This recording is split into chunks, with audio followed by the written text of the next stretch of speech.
Hi there. Thanks so much for joining us for Smarter Real Estate weekly on Wednesdays. I'm Julie Tam, managing broker of LYN REALTY in Houston, Texas, and I am joined by Khai Nguyen, the president and owner of Absolute Mortgage and Lending. He is in the Dallas-Fort Worth area right now, but he also has an office in Houston and Louisiana. And welcome, Khai. Thank you, Julie. Thank you for having us here today. Absolutely. I'll dive into the topics in just a moment, but I want to let you know what we're going to be talking about today. Obviously, in order to buy a home, you either need to have your own cash or to borrow some. And so getting a mortgage is something that most buyers do when they're buying a home, either for themselves to live in or as an investment property or a second home. And there are lots of questions, especially right now during the pandemic, surrounding lending because things are changing all the time, from interest rates to just the whole lending environment to the whole loan process. And so it's a great way to find out more by talking to a lender. And Khai is actually our preferred lender. And what that means is that, we like to have our clients use Khai unless they find a lender they just really like more, because he gets the job done. And all the clients that I've sent to him, he closes us on time. He can close us faster than most other lenders, which is really important to make your offer attractive to sellers, because most sellers just want to get their house sold and move on with the next thing in their lives. And you want someone who can actually stand behind their pre-approval letter and close the deal, and not at the last minute say, oh, actually, we realized after we went through underwriting that you're not approved after all. So we don't, as a company, and I don't get any kickbacks if you use Khai. So it's not about that at all, but we just like to have our buyers have the best experience. And also for us as a benefit is, of course, if you want to buy your home and close on it, we'd like for that to happen too, for you and for us. So it's a win-win situation. And so that's why we do have a preferred lender, that we at least provide the contact information for you to check out and explore. And then of course you'll want to shop around and look for, whatever other lender you might be interested in, and make the decision yourself. So anyway, we'll start with some nuts and bolts, Khai, before we kind of get into the whole pandemic situation. Is, when people are going out to look at homes, the first thing they need to have in hand is a pre-approval letter, because they need to know what they can afford. And how do they go about getting one? Well, our pre-approval process is very simple. We have an online application link that we will send our customer. And what they do is they fill out the online full application. And of course, they would need to submit documentation to us. Our documentation is probably going to be asked if you are shopping for a mortgage by every single lender out there. If you look, we have it here on the slide here, screen for you guys. Very basic documents. We need proof of your income, your identification, and any kind of asset that you're going to be using to purchase this property. So if you're, basically your 2 years of tax return, personal and business, if you're self-employed, your 2-year W-2, your last 30-day pay stub, 2 months bank statement and asset statement where the funds will be coming for your closing. And of course, if you're self-employed, with the new guidelines, which we will dive in later shortly, is 3 months that we need for self-employed for asset and bank statement. And then of course, we need your driver's license. And if you're not a first-time home buyer and you own several other properties or whatever, if you're looking for investment, we'll need proof of all those, information on the property, mortgage statement, or if you don't have a mortgage on it, proof that's free and clear, the property tax bill, the insurance, and of course, any HOA statement. People always ask me, why do you need the HOA statement? And the reason why we need the HOA statement is because we have to count that debt against you when you purchase another home. And HOA is a debt that is counted against toward your mortgage. So I know it's tedious. It might be only $20 a month, but it is the correct way, and all lenders will ask for an HOA statement. Yeah, and really, it's a lot of documents that you have to pull, especially the more things you own. And so you want to get those together as quickly as possible, obviously during the pre-approval process, so that way you already have it. And then any additional documents that your lender needs, no matter who the lender is get it to them fast, because you don't want to hold up the process, right? What else might you ask for after the buyer goes under contract to buy a home, Khai? Well, I mean, if they're divorced, of course, we might ask for a divorce decree to make sure there's no other obligation or child support or anything else that you owe out there. But we try to ask for as little documents as possible. We don't want to ask for it. We don't want to ask you for it if we don't need it. And the reason why we ask for it, because we know that the underwriter is going to ask for it. So if you provide as much of the documents up front, it'll be a lot easier for you in the long run. If we get everything up front, we can make sure that your loan is good, and that we don't have any hiccups during the process. Yeah, and what would you say, Khai, is something that people do that could totally derail the loan approval at the last minute? What have you seen before? Well, I've seen crazy stories before. I've seen people get divorced at the Okay. closing table. I've Just seen hold on a people, little longer. yeah, or they're going out there shopping, Mhm. buying a new car, or buying big ticket items, or having too many people run their credit. Yeah. The rule of thumb is if you're shopping for mortgage, probably let 2 or 3 lender pull your credit, and that's it. Okay. Don't go shopping 20 or 30 different lenders. Don't let 20, 30 different people run your credit, because the more you run it, the more your credit score is going to drop, and it's going to affect your qualification amount and your interest rate as your score drop. So don't do any, don't change employment. Mhm. Make sure you stay. Don't change position. It just stuff that if you're looking to buy, you don't want to make drastic change. Don't go from being a wage earner to a 1099 self-employed contractor. Those are kind of stuff that you want to avoid. And one of the big things is avoid buying big ticket items like a car or A boat, a boat. Yeah, a boat. RV. Exactly. Because lenders will call your place of employment, on the closing date, for example, to check to make sure you still have that job. And actually, I represented a seller one time where the buyer did quit her job right before closing and basically, had to start all over with the loan process. And we luckily were able to still sell her the house in the end. But yeah, it was just a mess. So just Yeah. hold off on spending. Just be disciplined for just about a month or less. If it's Kai, Yes. maybe only 3 weeks that you need to do that. Yes. And so, speaking of which, with the pandemic now that's been going on for almost a year, essentially, is we've had a lot of changes in things. What would you say are some of the big ones that you're seeing in the effects on people trying to get a loan? Well, there's good and bad with the pandemic. With the pandemic, we see that interest rate has dropped dramatically. That means you qualify for a lot more. Mhm. But de- depending on your job, if you're a wage earner or if you're self-employed or if you salary, it does affect your qualification. A lot of time people are not aware, but what happened if you were furloughed during the pandemic? How does that affect how much you qualify for? Mhm. Now, let's just say we have a borrower who is salary. A salary person was furloughed. Now they're back to work in their salary. You're fine because you're guaranteed that income now. And it doesn't affect you. So here you see if you were a salary, there's no change. But if you were a wage earner, what happened? Were you furloughed? Were your hour reduced? And how do we calculate your income? So I'm going to share my screen, Julie, and I'm Sure. going to show. Let me see. Show you a quick calculation. Okay, I'm going to share my screen right here. And just Okay, FYI, so you I got. prepared the slides that you're seeing so far. So thanks for that. So if you look at my screen here, a regular wage earner, let's just say you were a salary person. You made 48,000 a year. So basically, your income would have been 4,000 a month, no problem. Well, Mhm. if you're a wage earner where you work hourly, and let's just say you were making $20 an hour. If you look at my screen here, if you were making $20 an hour, your income would have been 34.6667 a month, based on just working 40 hours every week, 52 weeks in a year. So this worksheet will show that, hey, this is the income we use to qualify. Well, because of the pandemic, and let's just say you were furloughed.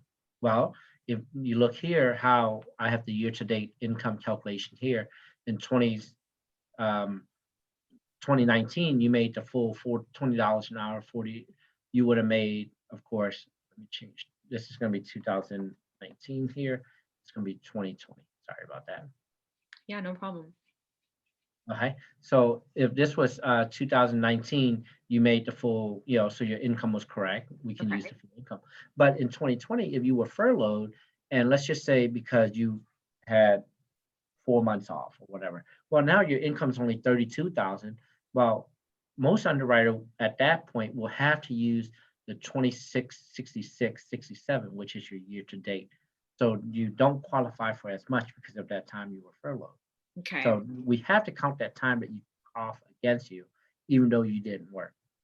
Oh, That's a Fannie Mae and Freddie Mac guideline. So if you were an hourly wage earner and you were furloughed, you will qualify for less because of the year-to-date number that you get. Now, that's if you were a wage earner and not working 40 hours a week. We can, at underwriter discretion, show that, hey, he's back to work. He's not a regular wage earner. He works 40 hours every week. Then we can probably fight the underwriter to use the full 34.66 a month.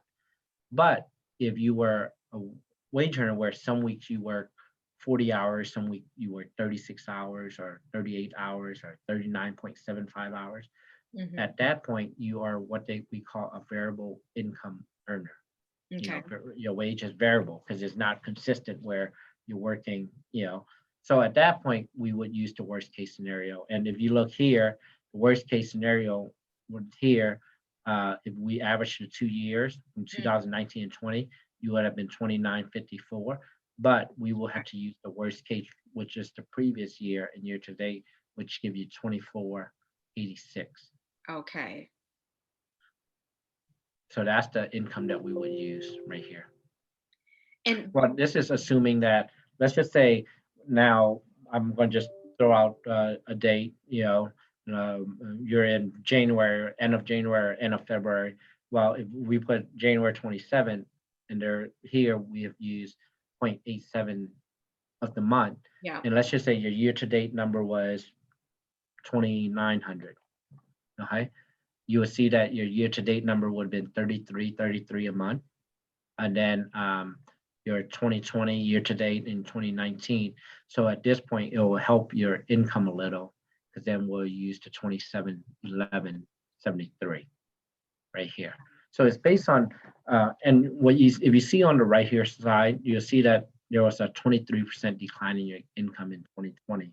And what the underwriter looked at that is instability in income and stuff. And that's the problem that we have right now with the pandemic. A lot of people have been furloughed or they've been laid off or whatever, and there's a lot of instability that we have to account for. There was unemployment rate was a lot higher, and so to protect from going to another crash like we had in 2006 or whatever, there's a lot more guidelines on this, and we have to use the worst case scenario to qualify you. So because you are a wage earner, you qualify for a lot less if you are not working consistently 40 hours a week. Okay. Is the debt to income ratio you're looking for still the same right now as before the pandemic? And what is it? Well, the debt to income ratio is different for each file. It really depends on your credit. If you have excellent credit, sometimes I've seen DTI on a conventional loan go as high as 50.49. Okay. But I mean, there's people where, if their credit is not as great, we can't get an approval with DTI under 32. So Okay. it really there's a lot of factor. It's not just a standard, hey, you have to be under 50%. Everyone qualifies at 50%. A lot of time when we run the AUS, Fannie Mae, and Freddie Mac automated underwriting, they look at both situations. They look at, hey, does this person have a lot of reserve? This is the reason why we ask for all the asset documents so we can verify.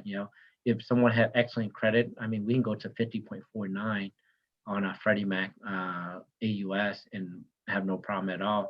But if someone with really bad credit, I mean, I've seen it where uh, they can't even get approval at 32% DTI. So it's not just DTI. They look at all the compensating factor, such as your credit history, how much asset do you have, how much do you have in retirement, how much do you have in reserve if something were to happen. This is a great example because during the pandemic, a lot of people lost their job. So that's the reason why Fannie Mae and Freddie Mac have these guidelines in that, hey, if something were to happen, how much money do you have to pay your mortgage? And that's why they say, they want 6 months reserve or whatever. This is the situation, and this is why we have this. So someone with excellent credit that have shown the fact that they've always paid their bills on time will have a little bit higher debt to income ratio qualification than someone with not so great credit. So Yeah. And, I know that obviously some laws were put into place after there was too much lending, kind of loose lending several years back, where people really couldn't afford the mortgages that were being given to them. But since then, it seems like there's been a little bit of relaxing of those rules. Where does it stand right now? And especially during this pandemic climate? Well, I can't speak on how relaxed the rules are, but the guidelines are very different from. I wasn't in business in 2006 when it happened, Mm. uh, but you know, it's all automated, so we kind of go by what uh, the system kind of runs everything with credit. They look at your debt. I mean, I've seen some loans where I thought would never get approved, you know. And I thought I've seen files where I would, oh, this is an easy file where it should get approved and it doesn't get approved. Yeah. So it's very, very difficult to gauge. We just kind of have to look at every single file individually and go from there. Okay. Do you want to go back to the slide that the next slide that you prepared about self-employed borrowers? Is that Okay. a good thing Yes. to talk about next? Uh, I I'll, think you would. I'll stop sharing it so you can share it. sure. Let's see here. Do you see it again? No, I don't. Yeah. Oh, hold on. Let me see. Essentially, I mean, self-employed people is a different ball game, right? Because they need to have at least 2 years of income that they're showing, and you look at all of that. Oh, here we go. Let me share this. And so this is a slide. You see the slide now? Yes. Okay, let me pull it up full screen. That this is Kai's slide here for our self-employed borrowers. Yeah, tell us about now what's going on with the pandemic with Well, with leases. the pandemic, there's a lot more restriction for self-employed borrower because we all know that a lot of business were affected because of the pandemic. Mm, A lot of restaurants, a lot of the gyms, a lot of places were closed during the pandemic. So Fannie Mae and Freddie Mac came out with a guideline where, hey, for all self-employed borrower, we're going to need audit profit and loss statement, and if it's audited, then we can use that and verify that hey, your income is still stable. Now the other options, if you don't have an audit P&L, we'll use an unaudit along with 3 months of your business bank statement to provide to support that your profit and loss is still the same. Now, what Fannie Mae and Freddie Mac is looking at is, hey, I have a couple of people that own salons where they were bringing in, 100,000 a month in revenue, and then because of the pandemic, no one's going out there to salons or they're staying at home. Where mm, you can see, according to their bank statement, their revenue can drop from 100,000 a month down to about 50,000 a month. That's a 50% decrease in your income. yeah. So that's why Fannie Mae and Freddie Mac is being a little bit more cautious and looking at self-employed borrower, because they don't have that guaranteed income. Good thing about being self-employed is you have, the sky is the limit. But because of the pandemic, um, the banks are being more strict with self-employed borrowers. So. Okay. I know that, appraisals have changed a bit. Lenders are allowing, drive-by appraisals essentially where the appraiser is just looking from the outside, or even desktop appraisals where the appraiser doesn't even go out to the property to appraise it for you, but just looking at comps and things, resources online. Is that essentially still the case? Do you see that going on for a while longer?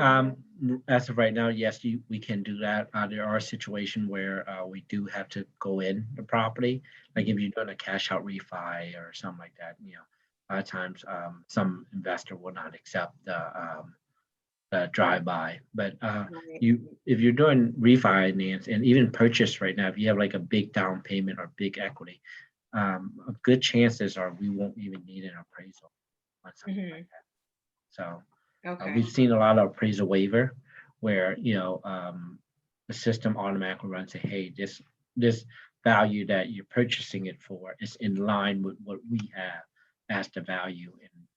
And because you have excellent credit and a good Yeah. down payment, there's no risk for the collateral. So they are not requiring appraisal on properties like that. So Yeah, because I've also seen in situations where the appraisals are taking a lot longer. There is a shortage of appraisers in the yes. industry as is, and so sometimes that can delay closing. Are you seeing longer timelines for closing, or how is the pandemic Um, affecting that? Our closing time is still about the same. We can close the purchase within 3 weeks with no problem. It's just For that 3 weeks, usually it takes 30 to 45 days for yeah. most lenders. So we can do it in 3 weeks if needed. Yeah, we prefer to have 30 days just in case there's problem with the appraisal or anything or title work or whatever. But Mhm. we've seen I've seen some area that we require a little bit longer because the appraiser is taking forever. We have everything ready. We're just waiting on appraiser.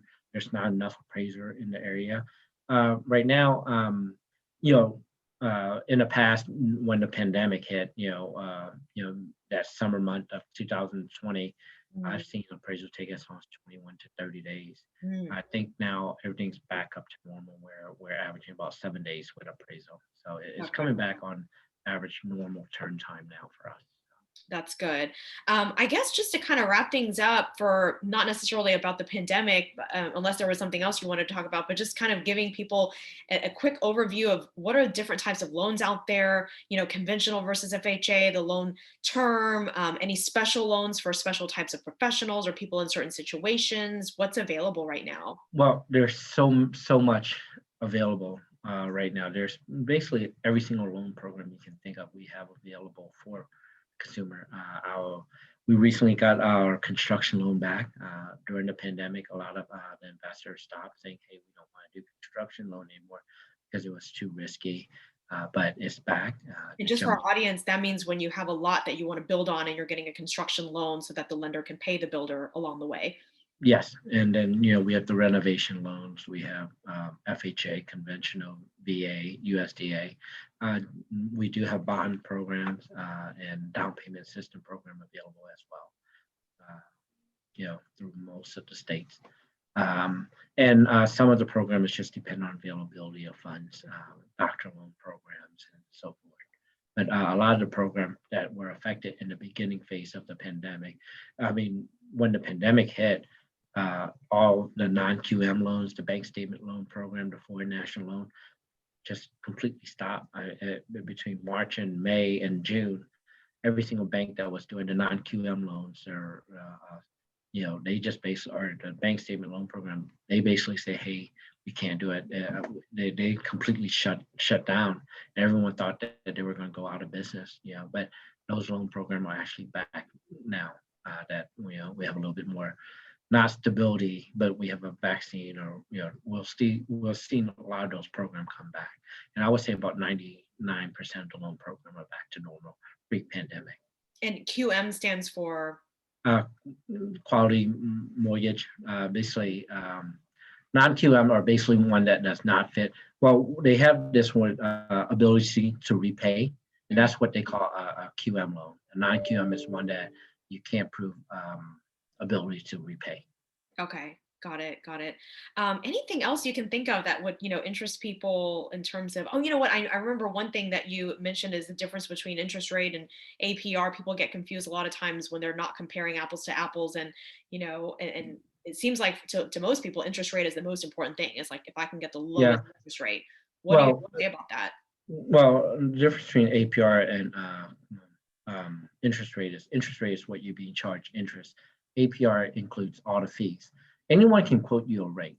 I mean, I can say, hey, today 30-year fixed rate is 2.25, but your APR is 2.875 is because all the fees that were associated with the 2 point, to get the 2 point, you're paying discount points, you're paying all these junk fees to get that rate. Uh, the APR is the rate, effective rate with all the fees that associate with the mortgage. And the interest rate is basically what you're being charged on your monthly payment. Hmm. Okay, so then is the best APR the best APR? Well, the lower the APR, the better. Okay. You want the APR closest to your interest rate. That means that you have very little fees. Got it. So the lowest interest rate does not mean that's better, but the lowest APR does. Yes. Okay. Any final tips of advice? Just any random other final thoughts for our viewers out there as far as to get home mortgage? Well, a lot has changed, and 2020 was a crazy year for everyone. If you have any question or concern, I would reach out to a loan officer, someone with our company. We can definitely guide you through the process and kind of ask, answer more questions for you. But it's so much going on right now, and every single case is special. All the borrowers. I've seen. It's just a unique year for everyone. Last year was a very unique year for everyone. So I think that every situation is going to be different. So just reach out to us, give us a call, and see what we can do to help you. Very good.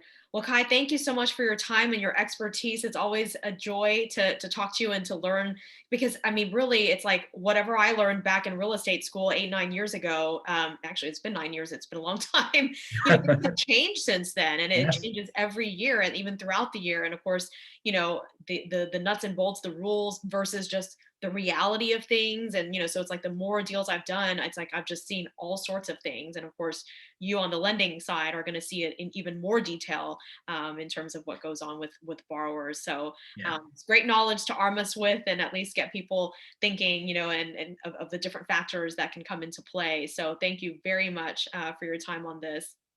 Well, thank you, and I look forward to doing it again soon. Okay. All right. Thank you to everyone who's been watching. Please continue to watch, subscribe, like, follow on Facebook and YouTube, and feel free to comment or send me a direct message if you have any questions or feedback, any questions for Khai. I can help put you in touch.